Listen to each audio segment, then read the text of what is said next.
Rusty Quill presents. Welcome to Ain't Slayed Nobody. This is an actual play podcast intended for adults, and may contain material that some people find disturbing. Please see the episode notes for content warnings, and listen with care.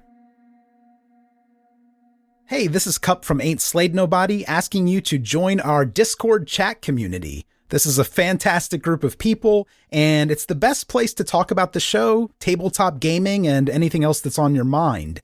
This is where we prefer to interact with fans. So head over to slade.me/discord and discuss the episode that you're listening to now.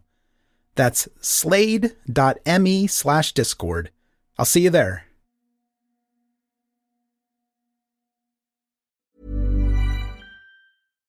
Hi, I am Kendra Adachi, and I host the Lazy Genius podcast. A Lazy Genius principle is to decide once, and I have done that by deciding that Olive & June is my go-to brand for at-home manis. I don't like to waste time, and the Olive & June mani system has everything you need and nothing you don't, all with gorgeous polishes that don't chip.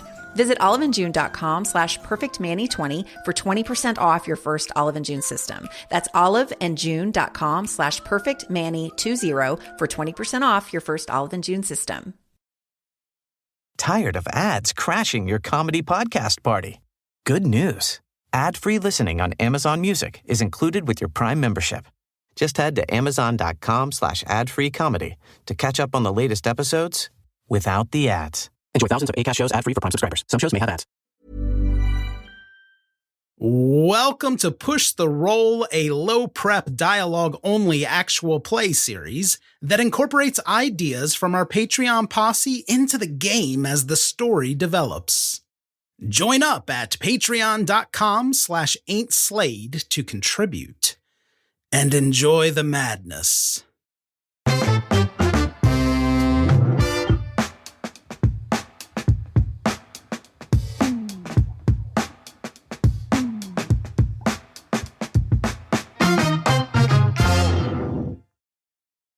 Yeah, let's see Darlene hearing Gary, perhaps. Yeah, shrieking in absolute terror is just an incoherent cry. A wail almost of despair. He's thrashing around, trying to get out of there, probably knocking the projector over in the process, knocking the chair over, just trying to get the hell out of this room. You're screaming, are you totally inarticulate? Oh, completely inarticulate, yeah. Great, so that's what you hear as you come down this uncannily long hallway.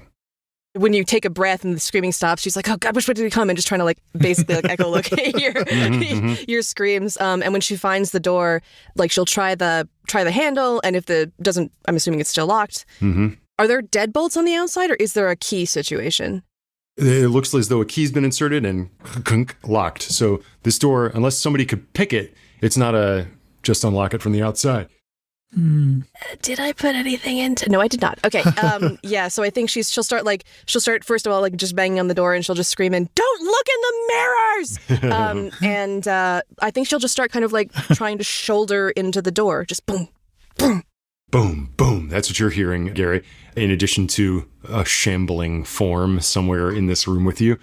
I think that's just going to make me shriek louder. Are you helping rip the door off its hinges? Yeah, I mean, I can't see what I'm doing. It's pitch dark in here, but if I hear what I can piece together as someone banging or trying to knock the door open, then I guess I'll help. Yeah, I know how that works, trying to break it from both sides. What I'll do is I'll find the handle, grab hold of it, and put my not very considerable weight into trying to lean back and add some pressure to it. Yeah. Okay, so you're pulling against it, and let's get a roll to see if you can batter this door down. Strength? Yeah, that sounds right. I rolled a 60. My strength is 65, so that's a regular success.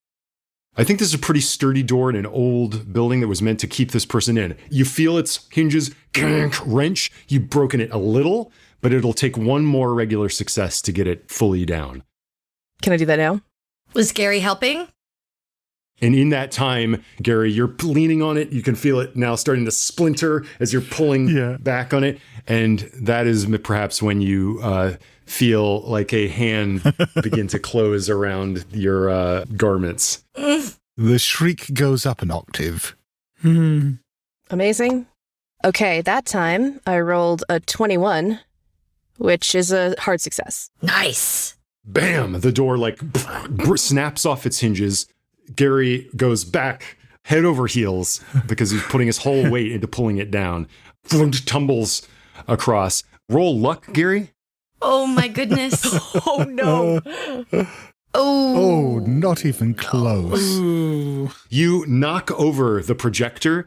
Your cloak falls off, and it is running at intervals, just flashing up on the wall. But because it's on its side, it's now at this grossly distorted angle. It's just kind of filling up the space in this odd way.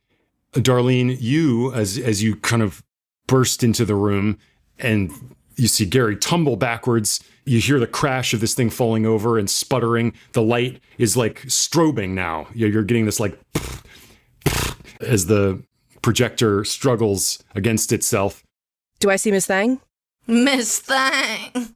And yes, you definitely see Miss Thang. You see all that, and lit by those strobing pulses of light from the projector, you see standing there with a bunched back and emaciated ribs, the black hair which seems to be clinging to its body. Her.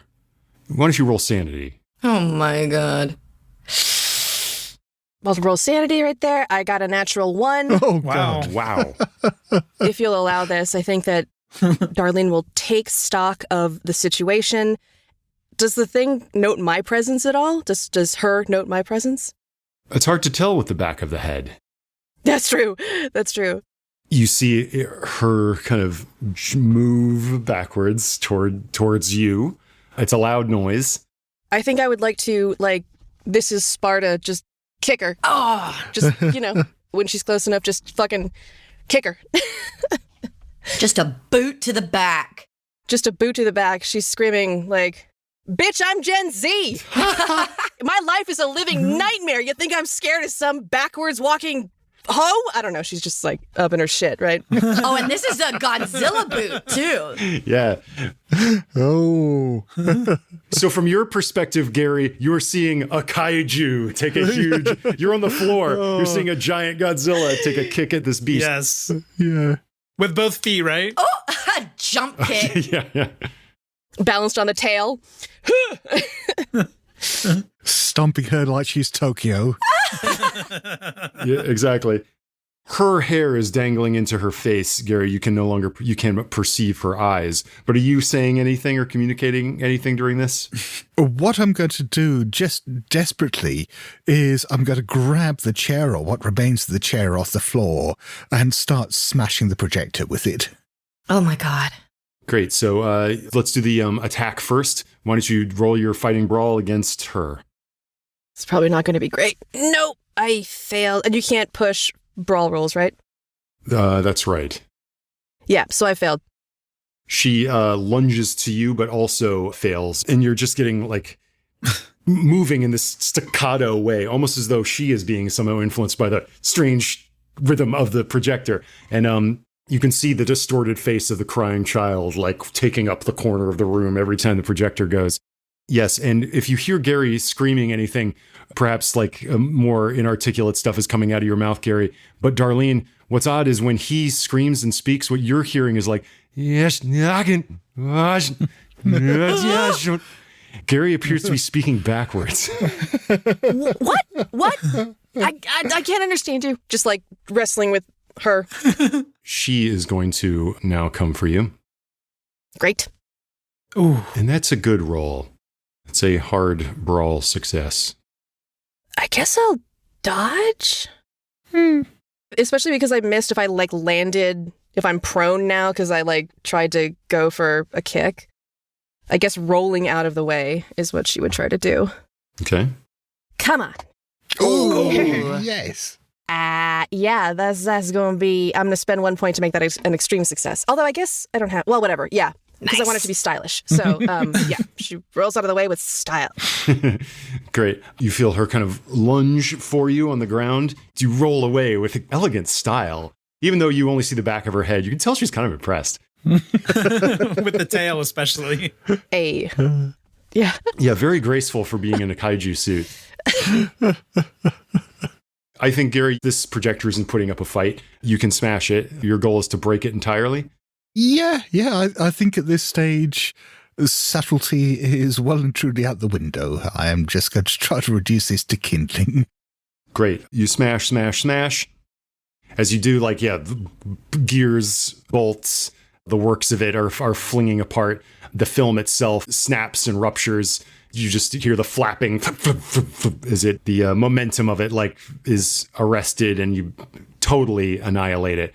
And as that happens, you have rolled out of her way, and you can tell that she's kind of tilting backwards. She's going to try to look at you, Darlene, and let's see if she manages to do it. Let's just have this down to a power.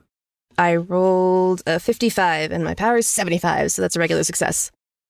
Great. So her hair flops out of her face, and for a second, you feel yourself begin to become transfixed at the moment that she blinks, strobes out of existence.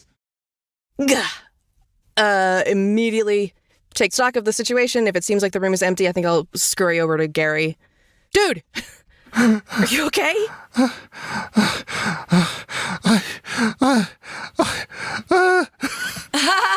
Yeah, man, I feel you.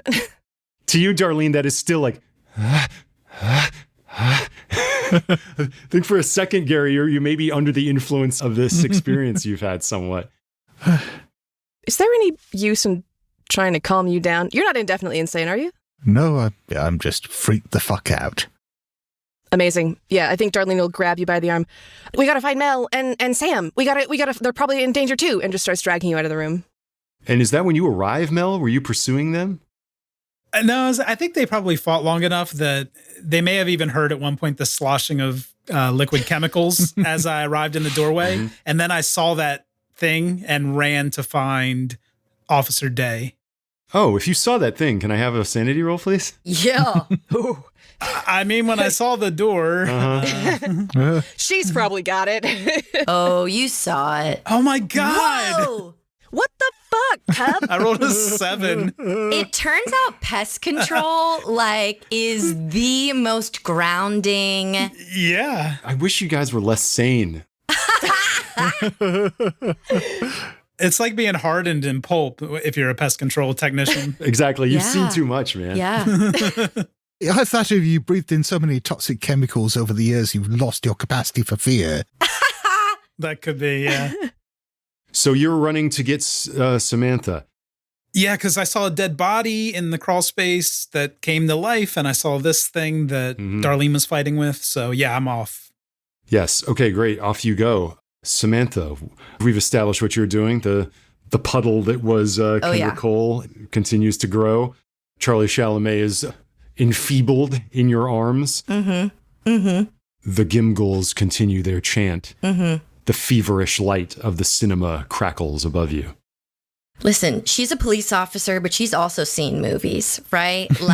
So just like how Charlie Chalamet said one day he'd like to play a police officer in a movie, she's getting to be the police officer hero, right? From a movie. So she's inspired, and she doesn't even realize how things are going, but she's I've seen this movie. I know what to do. She's never been the star before, but this is her moment. And so she tries to sling one of his arms over her shoulder and keep him propped up with one arm. And she's going to draw her gun because, Officer Day's got her firearm, and she no longer feels like this is normal and okay. I think she still thinks this is a haunted house and the effects are really good, but it's not cool, okay? This is one of those haunted houses where you should have signed a waiver if the actors are allowed to touch you. Yeah. And so she feels this is very irresponsible. They didn't warn us about the strobe lights. She's this is unsanctioned. She's going to report them to whatever greater entertainment company hired them. And she's pulling her gun and she's trying to get out. So you're holding it on the Gimgulls? Are you saying anything to them, or are you just backing to the door? She's going to try and sort of threaten her way, let me through. I don't like what y'all are doing here, and you're really freaking me out. And I love a good haunted house, but this is not like the ones they do at the Spirit Halloween parking lot. Y'all are out of control. It's all too late. It's all too late. By now he has already begun to rise, and our patron shall live again. I don't know who your patron is, but I will have words with him. You can bet from the, Chapel Hill University Police Department, you're going to get a citation. You can bet your ass on that. And she's going to try and wave her gun enough to make an opening and get out the door. And who's to say the police will believe you, Ms. Day, when you come to them with a tale of madness? Who's to say that the chief that you bring your little complaint to is not counted among our number? Better to sit, to watch, to become, as 'twere, an egg out of which he shall hatch. You've been given a privilege tonight to have an experience of art the likes of which very few do, one that is truly sublime. Surrender yourself. Chief Gardner can't even watch Jaws without being scared of the bathtub. I know he's not one of y'all. I have been blessed with a privilege here tonight, and that is to lock eyes with a man who recognizes me and my worth. And so me and Mr. Chalamet will be on our way. Thank you very much. I do not take kindly to threats. She's gonna leave him behind. This guy's creepy. He's trying to intimidate her. As a young woman in law enforcement, she is used to pasty old men trying to tell her what to do, and she's sick of it. There is no leaving this place, Miss Day. Well, we'll just see about that. Use all the intelligence you have behind that huge forehead of yours. Does she instantly take psychic damage? My bangs are very fetching, thank you very much. You can't see how large my forehead is. Are you just like hostage style backing for the door and going for it? Exactly. Okay, great. You're shuffling with the body of Charlie Chalamet draped in your arm. Mm-hmm. He feels lightweight. It's as though he's been desiccated somewhat. His skin feels papery. Yeah, like how old people are shockingly light. Yeah. Oh. As you back away, as the Gimgulls in their cloaks regard you. Make a spot hidden, perhaps. Ooh. And I assume you're keeping your eyes well away from the screen, though you feel compelled to look at it. Ooh, not great. Yeah, spot hidden did not pass by even a lot. I got a 91. Okay, cool. Then yeah, you kind of back to the door and away you go out of its door into the main hall. There are other Gimgulls out there, like looking at you and your gun. Oh, and I'm pointing it at all of them. I want them to know I'll shoot. I'll shoot you. I will. You gotta. I've been through training, and I've shot targets, and you know, I'm a good shot. And you can just hear the voice from the other room. There's no escaping here. As these Gimgulls kind of look at you, you hear the voice of Charlie in your arms, just like, you have to save me. Don't worry, Mr. Chalamet. I'm going to get us out of here. And then I think you see your party, your friends emerging from the other end of the building.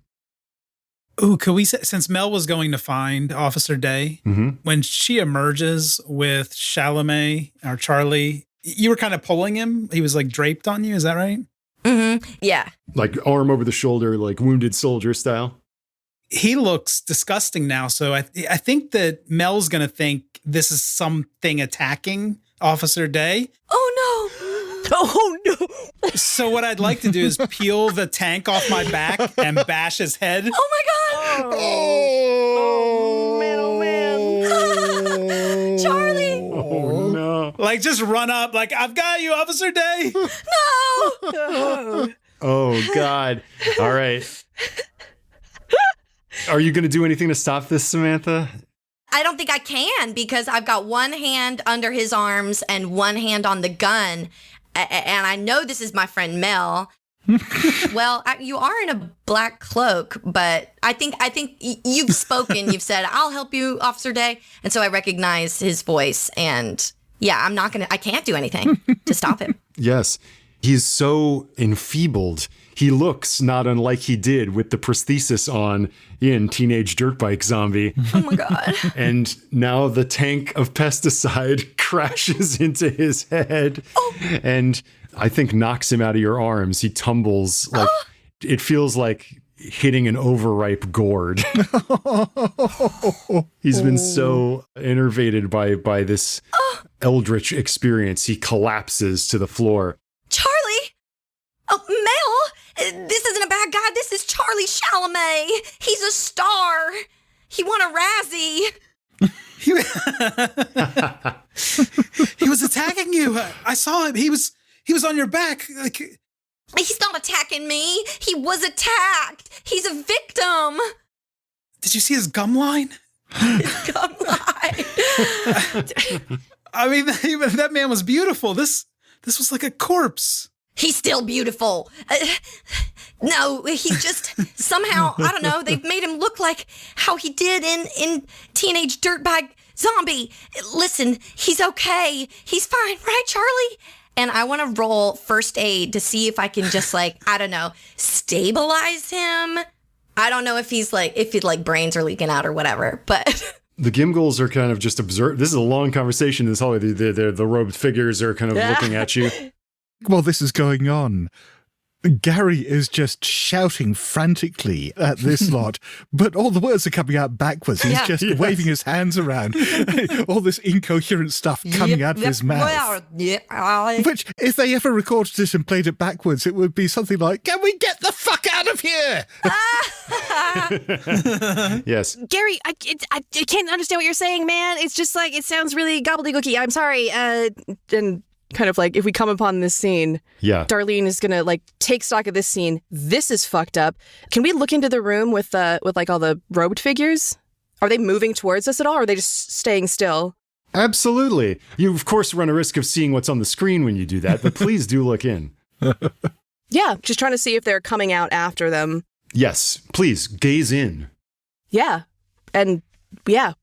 Sanity. Well, first, power. Oh. That's a pass. Regular success. So you also, for a second, as you look in, you see robed figures moving towards you. You see behind them this image, impossible to describe in words, flowering and blooming and changing on the screen. And for a moment, you're transfixed by it, but your inner essence is too potent and you can snap away and out of it. She thinks about her student loan debt and she snaps right the fuck out of it. She'll turn and she'll just be like, okay, everything's fucked up. I think she's going to see well, I don't know if you're still holding it, Mel, the canister of stuff. And I think she'll go, Mel, is that shit flammable? Of course it is. This is professional grade. All right, buddy. I think she's going to start dragging him to wherever that room full of candles is. All right, yeah. I'm reluctantly going along, but looking back at Officer Day, just I thought she'd be really happy that I saved her, but she seems very upset. Yeah, why don't you roll that first aid or whatever? I was going to roll first aid, yes. Yeah, just see. Let's just see. Put his brains back in. To see if I can fit his brains back in. And that is not a pass. It's close, but not close enough to spend luck. Then I'm sorry to tell you this, but Charlie is bonked and he's there on the floor and his eyes are kind of he's fallen in such a way where he's facing back into the screening room. Oh no. And as you watch, it's like, please, you have to help me. As you watch his cheekbone His Gorgeous Adonis-like cheekbone collapse into his head as he begins to liquefy in front of you. He looks like Toxie. He looks much like Toxie. Mr. Chalamet. Oh, no. I feel like I should be making a sand roll here. Oh my God, you're right. Yes, those who are seeing this should definitely make a sand roll. Sure. I'll make one since I'm looking back at the scene. I'll make one just for the shits and giggles of it. Oh, I passed. Oh, I did not pass that one. I fumbled with a 100. Oh my God. When you fumble a sanity roll, does that mean something? Yeah, it means you take the maximum loss. Wow. You take freaking 6 points. Yikes. Ooh. I am indefinitely insane. That's 1/5 of my SAN for the day. Delightful. And I've failed as well. Oh, excellent. Oh, 5 again. I too am indefinitely insane. Oh my God. Oh no. All right. So you're insane, Mel, with a canister of flammable pesticide. Yes. Gary, I think you have been touched by She Who Walks Backwards. Suddenly it appears to you that everything around you is backwards. Like everyone around you is like, you're watching Charlie Chalamet like drip up and reconstitute. You see the bug spray canister decave in his head as Mel, in reverse, undoes that. And you see people like running backwards back down the hallway. You see the robed figures go back into the room and take their seats and positions. And you realize it's inevitable. You have to go and see what's on the screen. Actually, I'm wondering whether, if it's all coming together, if it's all coming back to what it was. Yeah. Maybe I have to go back up to the screening room where I was locked before. Yes. I think that is a totally normal compulsion. Like you are compelled. You must. I mean, that's where I came down from. If it's all running backwards, I have to go back up there. I mean, that's just the way time works. That's just how it works. So those of you around, Samantha and Darlene, you see Gary like just move and just walk backwards down the hallway, back from whence he came. Gary? Gary, what the fuck, man? I love that. Yeah, Mel, how do you think this manifests for you? Do you want to burn, or perhaps are you compelled to see what is being projected, or something else? Because I don't want it to be too helpful since it's a bout of madness. I think that on Darlene's idea, I'd like to grab a candelabra and hold it up in front of the sprayer and go back for Charlie Chalamet. Oh my God. I'm realizing like he's the source of the magic. Gotcha. Okay, cool. So I've got to take him out. He's the one who lured us here. Oh. Samantha Day's pretty close to him. Well, yeah, but I'm in a bout of madness, so I'm not that worried about it. Oh, I'm worried about it. Is there a way to snap someone out of a bout of madness? Or indefinite insanity? Psychoanalysis, but that takes time. Okay, fuck that then. If you're running away from the front, I think Darlene's gonna be like, what the fuck? And try to get the shit away from you, the canister and the sprayer. That sounds maybe like just contested strength rolls going into PvP, maybe? Yeah. Just who has the greater success level gets control of the bug spray. This is my dad's can, so I'm gonna fight hard for it. This is his legacy. This is his ancestral can. I think you're gonna beat me.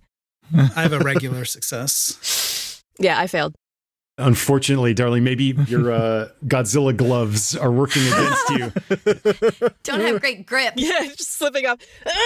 It's fucking things. And then moments later, Mel McCoy lets out a gout of chemical flame. Oh no! Dousing the rapidly liquefying body of Charlie Chalamet. Oh my God. Jesus. It's really not his day. No. Why don't you roll luck, Samantha, to see if any of this hits you? Yeah, luck or maybe dodge. Well, they're the same. Or dodge, yeah. While he's doing that, he's like, I've got you, Officer Day. I've got it.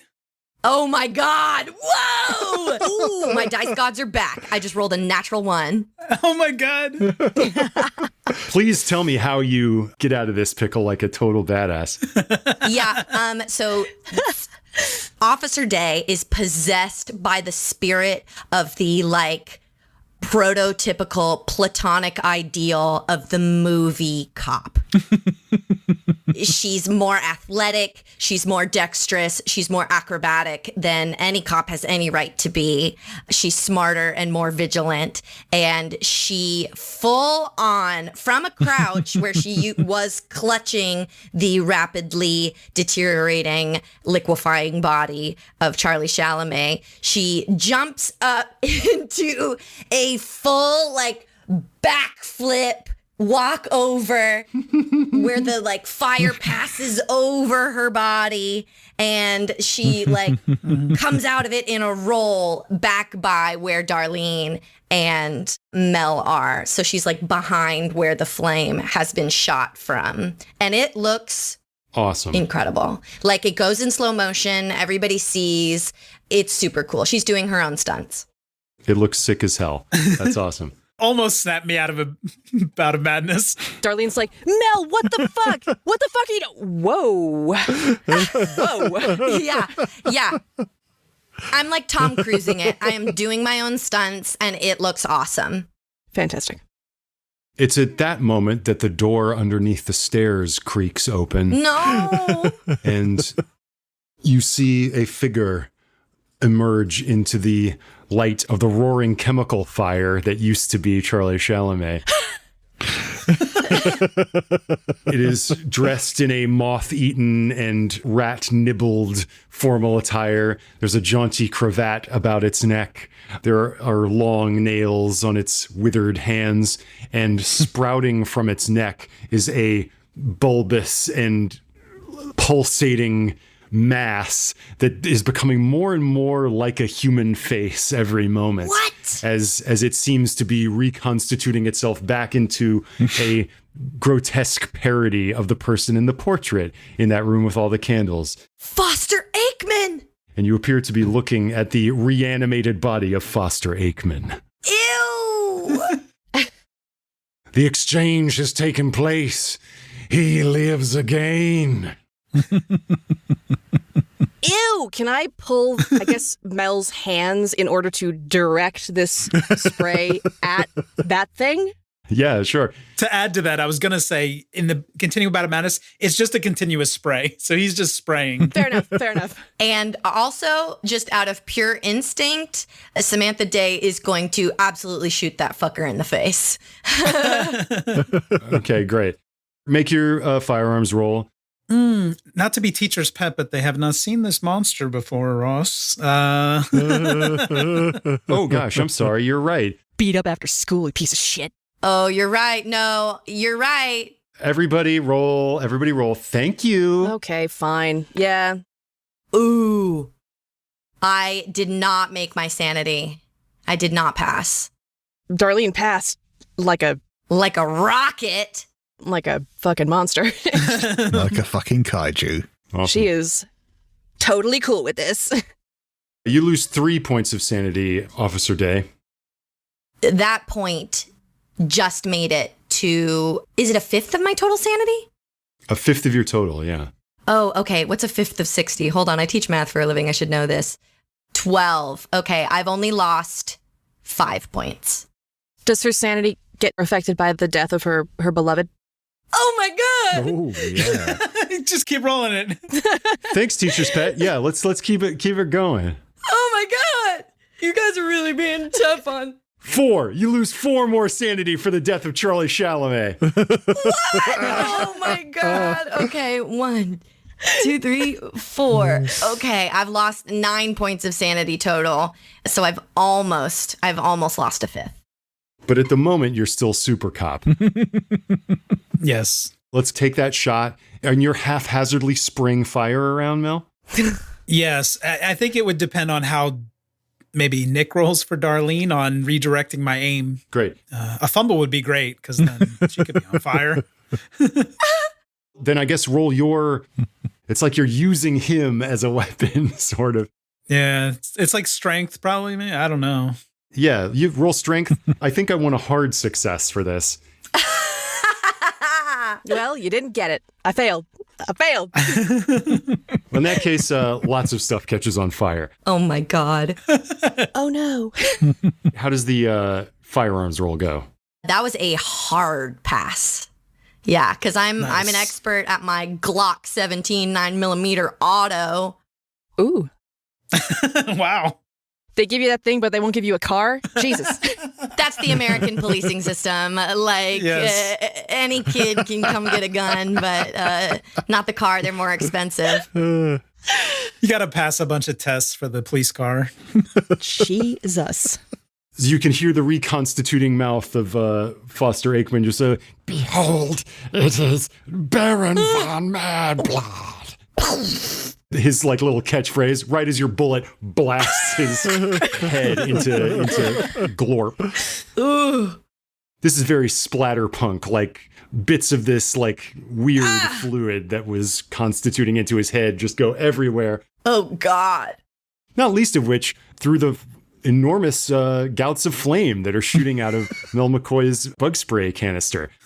Several of the Gimgools are now on fire. The furniture is on fire. There's pools of burning chemicals on the ground. And if people don't get out soon, they're going to start burning.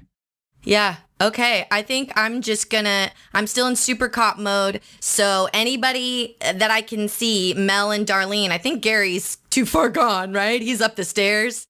Yeah. Gary's gone back to the screening room.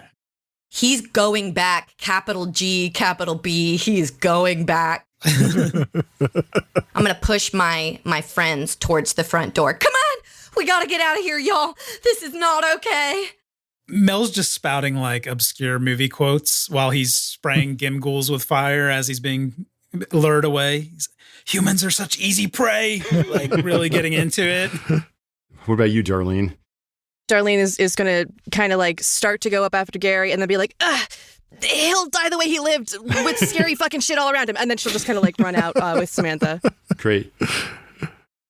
I do think since I'm in a bout of madness still, I assume, I'm going to kind of follow them and then remember that there were so many bugs in the crawl space and in the walls.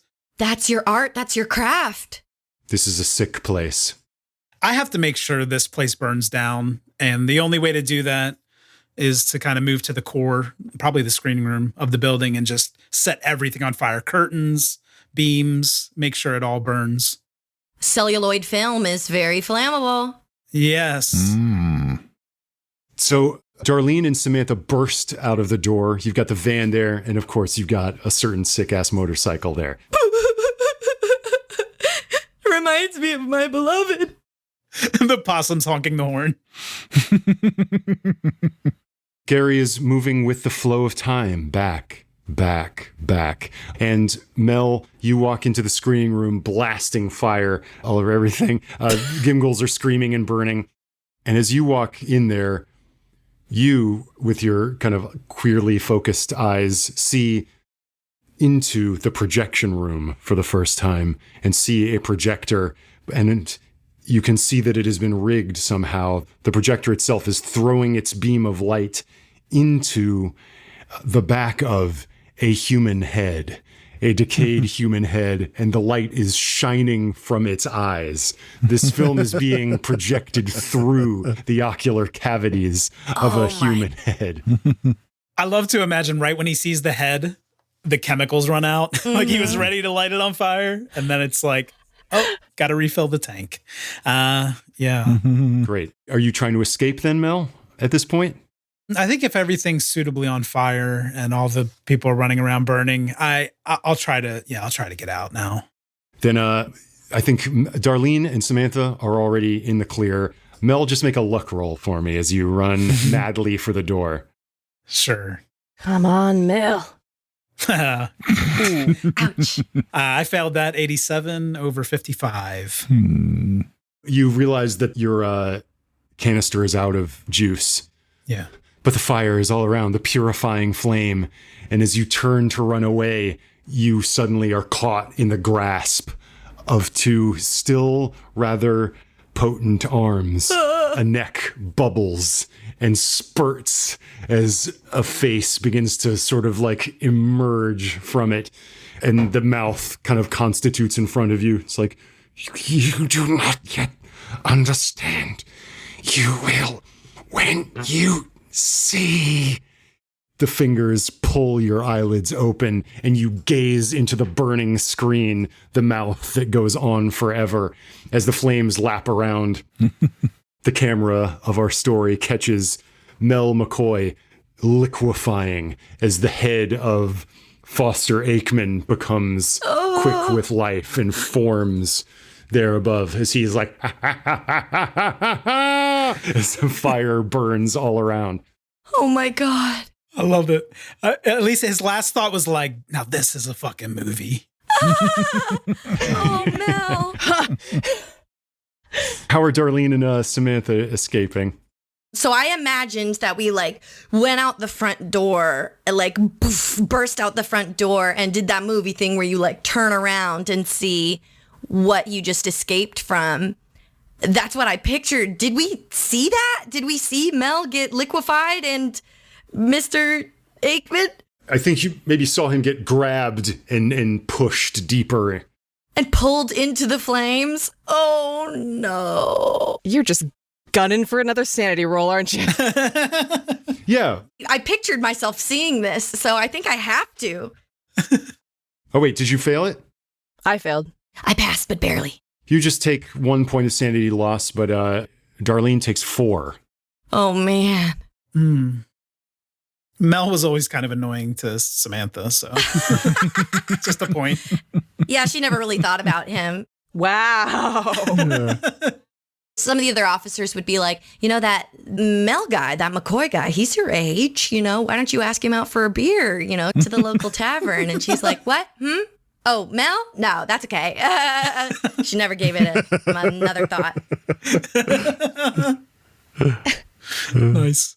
Though you are rattled in the extreme, if I can put, perhaps the two of you hop up on that dirt bike. Yeah. Darlene, here, get on. Yeah, okay. She whips out her phone. She starts live streaming on Instagram. Y'all, you will not believe what happened to me tonight. Here, Darlene, you sit on the back and you wrap your arms around me.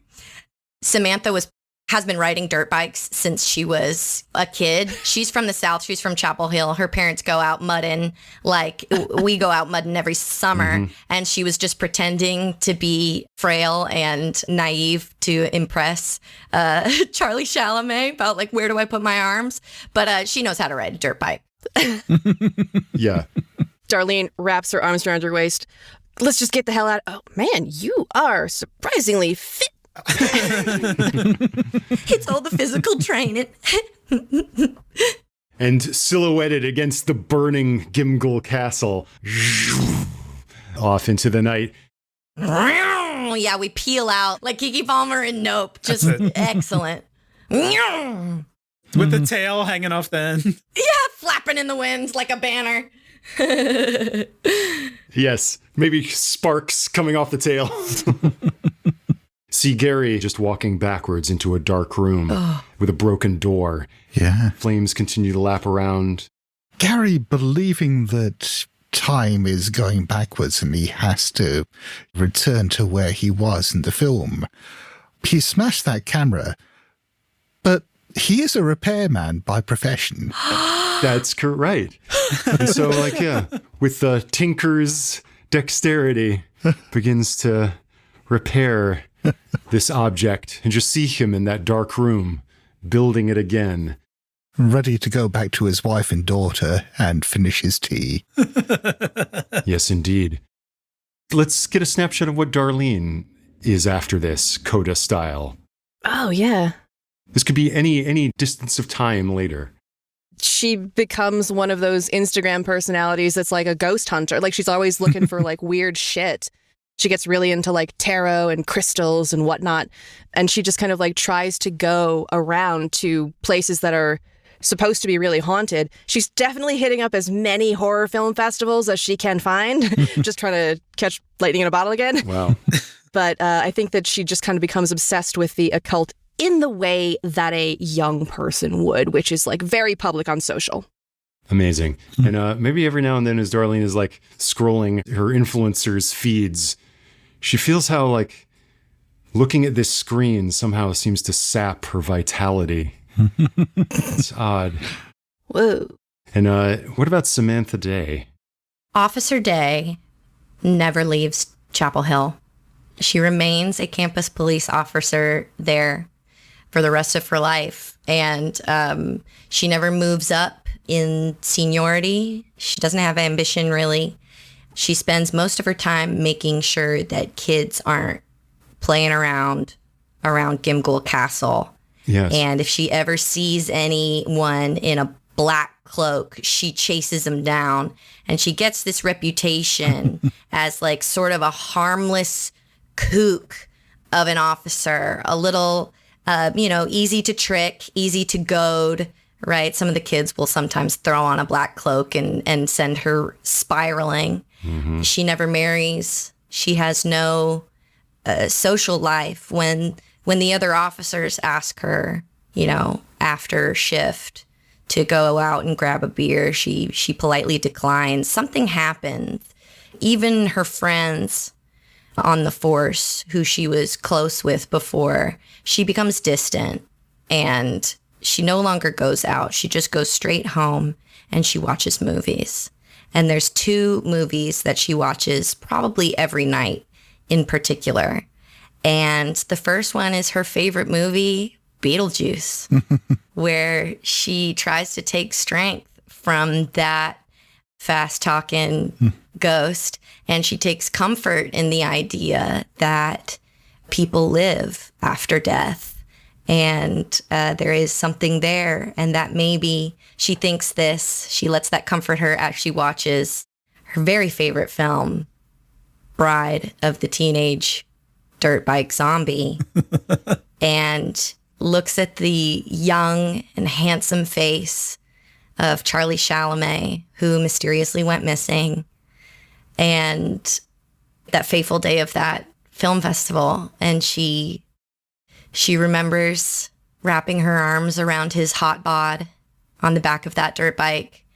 And she rides that dirt bike every day. She tends to it religiously like a child. She keeps it in tip-top shape, and she wastes away all her days dreaming of what could have been as the bride of the teenage dirt bike zombie.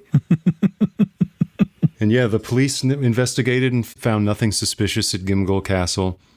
Tragic disappearance of Kendra Cole, and Charlie Chalamet ruled accidental. Every now and then you see cloaked figures in the night on campus. And of course, Mel McCoy's friends mourn him, but yeah, his remains are found in a freak fire. Sad. A beloved member of the community. And as a known horror fan, in years to come at the film fest, there may be a headshot of him on the wall next to the ones of Charlie Chalamet and Kendra Cole. This is the happiest coda. And of Gary Kaplan. But if I can, like, far away, a skittish-looking man goes to another in a dark alley and is like, this conversation is not happening in English. It's like, I hear you have it. I was told that it didn't exist. It's like, don't worry, my friend, for rarefied taste such as yours. We have many things. And a VHS tape is passed hand to hand. And later that night he puts it in, and it's a videotape dub of a dub of a dub of a dub of this obscure movie called She Walks Backwards. And as the dramatis personae come up on the title cards, it's like, yeah, Miroslav Milevich, Maria Stankovic, Gary Kaplan. And he settles in to watch a film on a crackly screen and sees Gary Kaplan seated at a table with his daughter and his wife, and something else is there in the dark. Feels like I'm walking backwards. Feels like I'm walking backwards. I know this is wrong, but don't care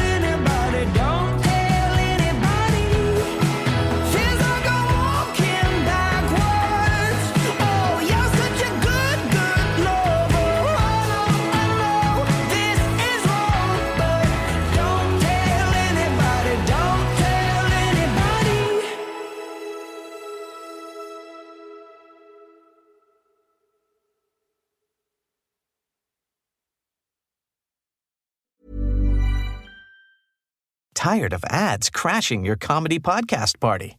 Good news. Ad-free listening on Amazon Music is included with your Prime membership. Just head to amazon.com/ad-free comedy to catch up on the latest episodes without the ads. Enjoy thousands of Acast shows ad-free for Prime subscribers. Some shows may have ads.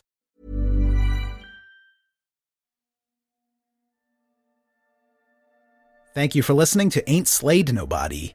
For ad-free episodes, lots of bonus content, and special programming, please join our wolf pack at patreon.com/ain'tslayed.